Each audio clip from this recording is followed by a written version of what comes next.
Aujourd'hui, on teste un PC gamer à plus ou moins 400 euros. Voilà, ça va dépendre des prix des composants sur le marché, puisque, comme vous le savez, ça varie beaucoup. En tout cas, au moment où je tourne cette vidéo, on est sur les 410, 420 euros, quelque chose comme ça, voire un petit peu plus, voire un petit peu moins. Vraiment, ça va dépendre. Mais en tout cas, on est sur un PC gamer pas très cher, comme tu peux le constater. Et ce PC gamer, il a une particularité, c'est qu'il n'a pas de carte graphique intégrée, mais ce n'est pas très grave, puisque justement, on a un processeur qui pourrait nous permettre de jouer justement. Donc on va voir ça dans cette vidéo, on va aller tester ce PC juste après. Je te présente rapidement les composants et puis comme ça après on enchaîne sur le reste de la vidéo. Donc bonjour à tous et j'espère que vous allez bien. Aujourd'hui, tu l'as compris, petite vidéo plutôt intéressante. On va tester un PC gamer vraiment pas cher qui est abordable pour tout le monde et qui voilà peut mettre un premier pas dans justement le PC gamer et voilà pour commencer à jouer un petit peu etc sur PC. Donc ça peut être plutôt intéressant. Donc bien sûr, avant de commencer, et comme d'habitude, si tu n'es pas déjà abonné à la chaîne, n'hésite pas à le faire, c'est entièrement gratuit et ça permet de me soutenir. Très rapidement, je t'explique la configuration, ensuite moi je vais la monter et puis on va aller la tester ensemble dans les jeux sur 3D Mark, etc. Donc pour commencer, on va parler du processeur. Donc aujourd'hui en processeur, on part sur le 4600G. Donc pourquoi ce processeur-là? Parce que c'est un processeur qui est moins cher que le 5600 et il faut savoir qu'entre ces deux processeurs, donc 4600 et le 5600G, la différence de performance au niveau justement de la partie graphique n'est pas si impressionnante que ça, il n'y a pas vraiment un gros écart. Il faut savoir qu'il y a peut-être 1, 2, 3, voire 4 FPS en fonction des jeux, ce qui est vraiment pas énorme. Et ça fait économiser environ 40 euros sur le processeur, puisque le 5600 est vendu aux alentours des 140 euros. Sinon, on le retrouve vers les 100 euros, voilà, 100 euros, 103 euros. Donc c'est vraiment pas très cher. Et la partie graphique est quasiment pareille que le 5600. Vraiment, la différence n'est pas, en fait, ne vaut pas de passer à 40 euros plus cher, justement, pour acheter un 5600. Donc voilà pourquoi aujourd'hui j'ai choisi ce processeur-là. Et bien sûr, on ira le tester et on va voir ce qu'il a dans le ventre. Ensuite, on va parler de la carte mère. Pour la carte mère, les amis, j'ai envie de changer un petit peu. Moi, j'ai jamais eu entre les mains une carte Asus. Et donc, c'est l'occasion aujourd'hui d'en avoir une entre les mains et de voir un petit peu ce que ça donne, la qualité des composants, etc. Donc, je suis parti sur la petite carte mère Asus. Donc, vu qu'on a un petit processeur, je suis parti sur la TUF Gaming, la A520M Plus en version Wi-Fi. Donc pas très cher, hein, elle vaut environ 103, 104 euros, voire un petit peu plus. Voilà, à savoir que la concurrente de cette carte mère là, c'est la B550M DS3H en Wi-Fi, qui est au même prix, voire un petit peu moins cher. B550M DS3H en Wi-Fi, c'est que celle-là en fait elle est en PCIe 3 alors que l'autre est en PCIe 4. Donc c'est ça la différence. Ce qui est intéressant, c'est que si vous changez le processeur pour un processeur en PCIe 4, eh bien vous aurez accès justement au PCIe 4. Alors qu'avec cette carte mère-là, ce ne sera pas possible puisqu'elle est en PCIe 3. Donc après, bien sûr, je vous mettrai en description tous les liens des composants. Et bien sûr, je vous mettrai cette carte mère, mais aussi l'autre, la DS3H en version PCIe 4, puisque peut-être que pour vous, c'est plus intéressant si vous voulez avoir accès au PCIe 4 et pas changer de carte mère par la suite. Donc voilà, comme je le disais, moi, je préfère toujours présenter des configurations en PCIe 4. C'est pour ça que je vous mets les deux liens. Voilà, si jamais vous préférez l'autre carte mère, vous pouvez la prendre, comme ça vous avez accès au PCIe 4. Moi, en tout cas, j'ai choisi celle-là parce que je veux tester une carte mère Asus. Et donc c'est pour ça que je l'ai choisi. Ensuite, on va parler de la RAM. Donc pour la RAM, écoutez, je suis parti sur les Aegis de G-Skill pour changer un petit peu, puisque c'est vrai que je la présente pas souvent cette RAM. Et pourtant, elle est au même niveau que la Corsair Vengeance, hein, c'est pareil, hein, c'est du 3200 Cas16, donc c'est une excellente RAM.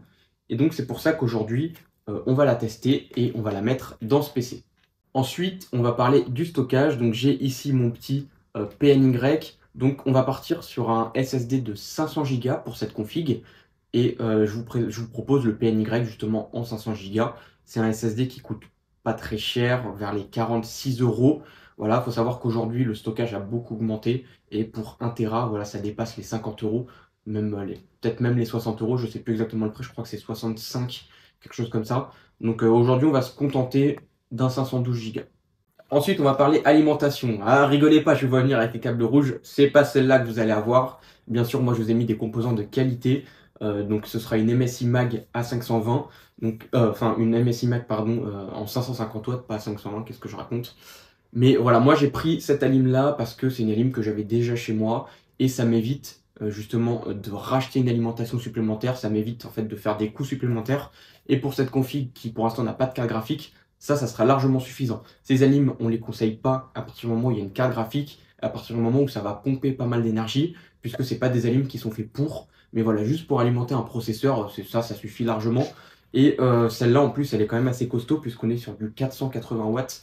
Donc c'est quand même une bonne alimentation. Bon, voilà, Max Power, Maxine Power, je connais pas spécialement cette marque. En tout cas, c'est une alim que j'ai depuis des années et qui fonctionne encore. Donc bon, on va l'utiliser pour cette configuration-là. Mais vous inquiétez pas, vous allez avoir une MSI. Ensuite, on va parler du boîtier. Et donc là, les amis, on change un petit peu.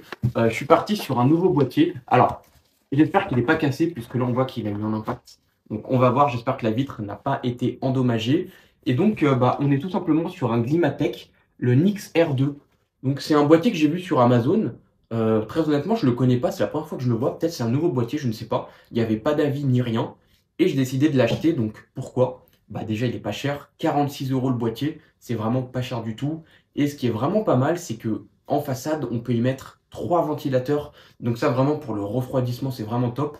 Et pour un mini tour, c'est quand même assez rare d'avoir 3 ventilateurs en façade. C'est pas tous les boîtiers qui le proposent. En général, on est plus sur 2 ventilateurs. Là, en façade, on en a 3. Donc c'est vraiment pas mal. Et normalement, il me semble qu'il est vendu avec 4 ventilateurs RGB fixes. Donc en fait, pour 46 €, c'est vraiment pas mal du tout.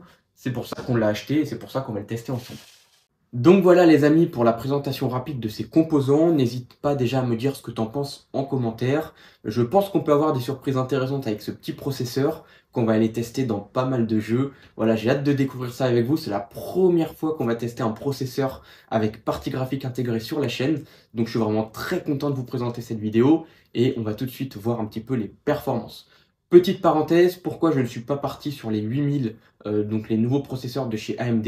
Parce que en termes de coût, ça coûte relativement cher. Voilà, je vais pas vous mentir que faire une configuration gamer sans carte graphique à plus de 600 €, franchement, c'est pas intéressant, puisque pour 600 €, on peut déjà avoir un PC avec une bonne carte graphique. Donc voilà, c'est tout simplement pour cette raison-là que je ne suis pas passé sur les 8000. Donc le moins cher qu'on peut trouver, c'est le 8500G, qui est quand même vendu à 200 €, voire un peu plus, 210 €. C'est relativement cher, auquel après il faut acheter de la RAM en DDR5, puisque ce n'est pas compatible DDR4. Une carte mère qui coûte aussi relativement cher, un peu plus de 100 €. Donc ça monte plutôt vite en termes de prix.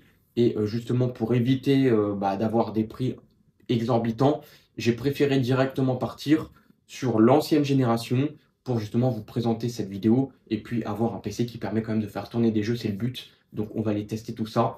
Juste avant, je monte le PC et puis après, on y va, c'est parti. Ça y est, le PC est monté, donc j'en profite parce que, pour ceux qui le savent ou pas d'ailleurs, j'ai déménagé et donc là, comme vous pouvez le voir, le décor, il change un petit peu, donc je reviendrai peut-être plus tard là-dessus. Donc le PC est monté, donc j'ai commencé à voir un petit peu ce que ça donnait, donc c'est plutôt pas mal. Donc là, je télécharge le petit Fortnite qu'on ira justement tester pour cette vidéo. Et d'ailleurs, je voulais revenir sur quelque chose, je voulais aussi vous montrer le PC, donc regardez, je vous montre ça tout de suite. Regardez-moi ce que ça donne, c'est vraiment magnifique. Les 3 ventilateurs, ils sont vraiment cool. Le PC est plutôt très silencieux. Je vais approcher la caméra.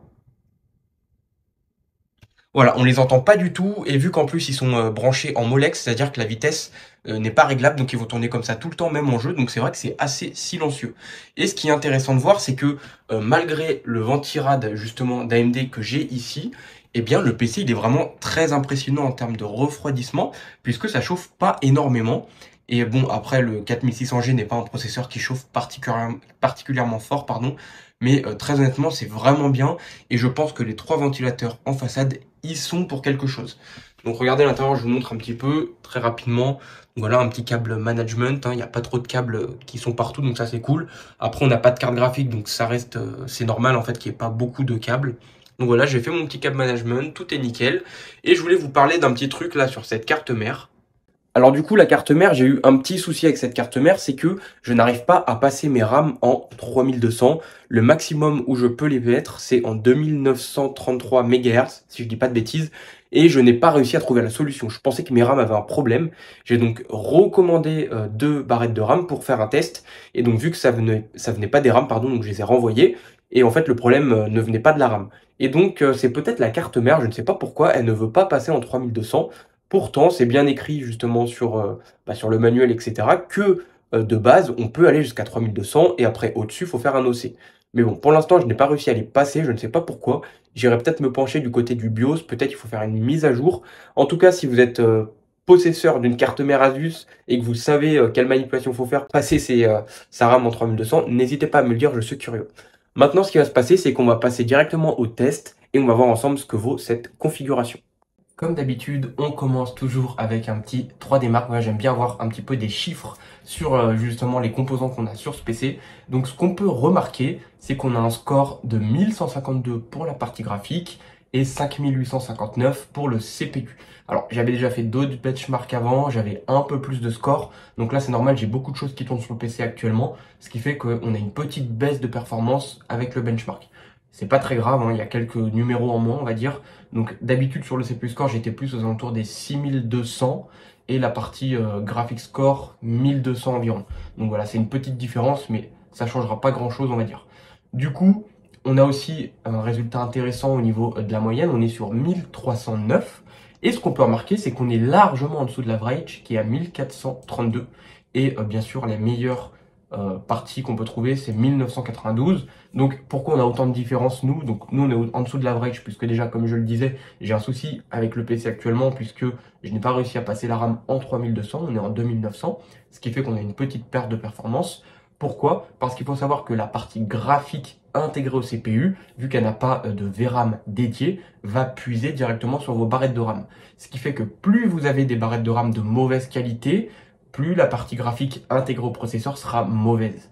Et donc, ceux qui ont 1992 de score, c'est sûrement des personnes qui ont vraiment le max du max en DDR4, c'est-à-dire, je crois que c'est 4000 et quelques MHz qu'on peut avoir au maximum. Donc, c'est des PC qui ont été overclockés, etc. Ce qui fait qu'ils ont un score plus élevé. Nous, on est vraiment sur la base. On n'a pas d'overclocking ni rien, c'est vraiment la base.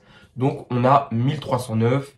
Et voilà, si j'avais fermé tout ce qui tourne en arrière-plan, on aurait peut-être en moyenne 1400. Donc, ce qui n'est pas exceptionnel, mais on nous dit que sur Battlefield 5, en 1080p Ultra, on aurait 35 FPS, ce qui fait que si on passe en moyen, peut-être qu'on pourrait atteindre les 60 FPS. Bien sûr, c'est que des chiffres, c'est que des lettres, donc nous, on va tester en jeu et on va voir ce que ça donne réellement. Donc c'est parti, on commence avec le premier jeu. Donc c'est parti, on est sur GTA 5 avec une définition en Full HD et le jeu réglé sur normal. On est aux alentours des 50 FPS voire 60 en fonction des zones, ce qui est vraiment pas mal du tout pour un petit CPU avec partie graphique intégrée. Je vous le rappelle, on n'est que sur le 4600G, là on a 60 FPS, donc bah on peut jouer totalement à GTA 5 à 60 FPS, il n'y a aucun souci là-dessus, donc bien sûr en normal, et il ne faut pas activer le MSA puisque vu qu'on a une partie graphique intégrée, le fait d'activer le MSA, eh bien ça rend le jeu vraiment difficile à tourner puisque ça consomme beaucoup d'énergie, et le MSA on est plus habitué à l'activer sur des cartes graphiques dédiées. Donc là vraiment laissez le jeu comme ça, soit en normal, soit peut-être augmenter un peu les paramètres, on pourrait peut-être jouer en élevé, ça pourrait passer, et à savoir que je perds un petit peu de FPS puisque là bien sûr j'ai mon logiciel d'enregistrement qui tourne derrière, donc ça prend un petit peu d'énergie. Et déjà qu'on n'en a pas beaucoup avec ce GPU, le fait de prendre de l'énergie avec mon logiciel qui tourne, ça fait qu'on perd quelques FPS, donc c'est pas très grave. On est quand même à 60 constant, donc c'est pas mal du tout, même en ville, regardez. C'est vraiment fluide, c'est jouable, il n'y a aucun souci, je n'ai aucun bug, aucun petit accro avec l'image. Vous savez ce qu'on peut avoir de temps en temps. Là, vraiment, ça tourne plutôt bien. Donc après, la qualité graphique n'est pas exceptionnelle, là, on est en normal, mais on est quand même en 1080p et on n'est pas en 720p, donc c'est important de le noter. Donc c'est totalement jouable avec cette configuration. Et donc maintenant, on va voir le prochain jeu, c'est parti. Donc c'est parti, on est directement sur un très très gros jeu qui est Assassin's Creed Odyssey. On est, je le rappelle, en 1080p toujours, avec les détails graphiques réglés sur le minimum, donc en faible. Et on est aux alentours là actuellement des 24, 26 FPS, 28, voilà, ça dépend. Mais si on enlève justement l'enregistrement de l'écran, on sera aux alentours des 28, 30 FPS, voire 32 sur certaines zones. Donc c'est difficilement jouable, mais ça donne une idée des performances quand même de cette petite partie graphique intégrée, puisque, je le rappelle, elle est vraiment pas très performante, mais elle permet quand même de faire tourner pas mal de jeux. On a vu GTA 5 tout à l'heure, 60 FPS. Là, un jeu très très lourd comme Assassin's Creed, on est aux alentours des 25-26 FPS, ça dépend des endroits. Ce qui est pas jouable, mais on est loin des 10-15 FPS. Là, on est quand même sur un petit peu plus élevé. Et c'est vraiment intéressant de voir quand même que cette partie graphique intégrée a vraiment quelques ressources intéressantes qui peut permettre de faire tourner des petits jeux pas trop lourds. Hein. Voilà, Assassin's Creed, malheureusement, ça va être compliqué, à moins de passer en 720p. Mais là encore, la qualité va quand même drastiquement diminuer. Donc on est sur un FPS moyen de 27, donc voilà, on est dans le rouge, hein, parce que voilà, 27 c'est pas jouable. Et on est sur un max quand même de 52, on a une petite pointe, et on a un minimum à 13. Donc voilà, très honnêtement, c'est difficilement jouable. Et malheureusement, ce jeu-là, ça passera pas, à part en baissant la définition et passer en 720p, qui pourrait nous faire gagner quelques FPS et dépasser la barre des 30 FPS. Donc quand même, vous voyez que c'est pas déconnant, hein. Cette partie graphique est quand même intéressante et aujourd'hui permet de faire un petit peu de gaming, hein, même si je le mets entre guillemets parce qu'on est loin de l'expérience gamer en 1080p ultra. Voilà, on est vraiment sur une petite expérience gamer, mais voilà, pour une personne qui souhaite un PC et qui ne veut pas une console, parce que malheureusement sur la console il peut pas aller sur internet, il peut pas faire toutes les choses qu'un PC peut faire, du Word, de l'Excel, etc. Et bien peut-être que cette machine qui est largement en dessous des 500 euros, on est sur le 400 euros, 410 euros en fonction des prix du marché, ça peut être intéressant d'investir sur ce type de PC qui va te permettre d'avoir une petite expérience de jeu, mais qui va te permettre de faire tout ce que tu peux faire sur un PC. Donc c'est aussi l'avantage. Du coup c'est parti, on continue et on passe au prochain jeu. Donc les amis, on est sur Fortnite. Donc là c'est parti, on est réglé sur moyen avec Direct 12 et en 1080p. On est aux alentours des 34 FPS, c'est pas énorme, mais j'ai cru comprendre que ces derniers temps, il y avait quelques soucis avec Fortnite et que du coup même les PC les plus performants subissaient justement des problèmes pour faire tourner le jeu. Donc, alors moi je suis pas du tout un utilisateur de Fortnite, je vous le teste aujourd'hui parce que je sais que c'est un jeu qui est beaucoup joué aussi, donc ça peut être intéressant de voir ce que ça donne sur cette configuration.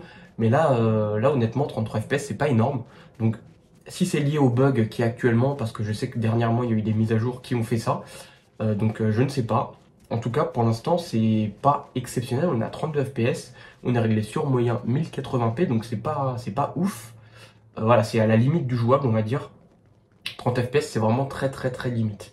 Donc là on va essayer d'avancer un petit peu. Donc là je sais même pas ce que c'est, on va aller dedans, on verra bien. Donc je connais pas trop Fortnite, hein, c'est pas un jeu que je joue spécialement, ok. Donc voilà, il y a une voiture, je sais pas si on peut prendre ça, on va regarder. Il me reste 1 minute 48. Tiens, on va prendre celle-là, là, ça ressemble un peu à une Lamborghini. On va prendre ça. Allez, c'est parti. Ça a vraiment changé Fortnite, hein.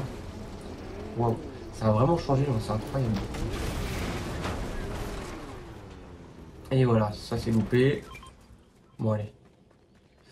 Donc voilà, bon honnêtement, pour l'instant ça va. Ça se maintient. On est sur 30 FPS, ça se maintient. Donc bon. C'est pas exceptionnel. C'est vraiment pas exceptionnel. Je sais pas quoi vous dire par rapport à Fortnite. N'hésitez pas à me dire vous dans les commentaires si réellement il y a le problème que j'ai évoqué a été mis à jour ou si c'est encore le cas. Parce qu'il me semble que quand même Fortnite ça tournait à plus de FPS que ça, avec des parties graphiques intégrées. Donc là c'est vraiment... En tout cas la qualité est correcte. On est quand même sur moyen, 1080p. Voilà, la qualité n'est pas dégueulasse. Alors je sais qu'il y a aussi le mode performance, là je ne l'ai pas activé. Là on est vraiment sur des paramètres basiques. Voilà, donc sans performance ni rien, on est vraiment sur un truc de base en moyen. Qualité graphique est plutôt bonne sur moyen. Et donc il n'y a pas de... souci particulier quoi. Donc les amis, on a fini le test, on arrive sur la fin de la vidéo, mais avant ça, on va faire une petite conclusion. Donc globalement, qu'est-ce que je pense de ce PC? Donc déjà, j'ai été assez surpris, belle découverte du boîtier, hein, le Ximatec Nix R2. Vraiment incroyable, je m'attendais pas à autant de performance en refroidissement. Il est vraiment incroyable, mon CPU, GPU était environ à 58 degrés en utilisation sur les jeux, ce qui est vraiment pas élevé. Et donc là, on n'avait vraiment aucune brique de température, on pouvait exploiter vraiment les performances.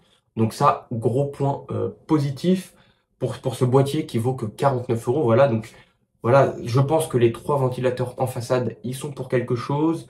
Très honnêtement, sur un mini tour, c'est quand même assez rare d'avoir ce genre de configuration avec 3 ventilateurs à l'avant.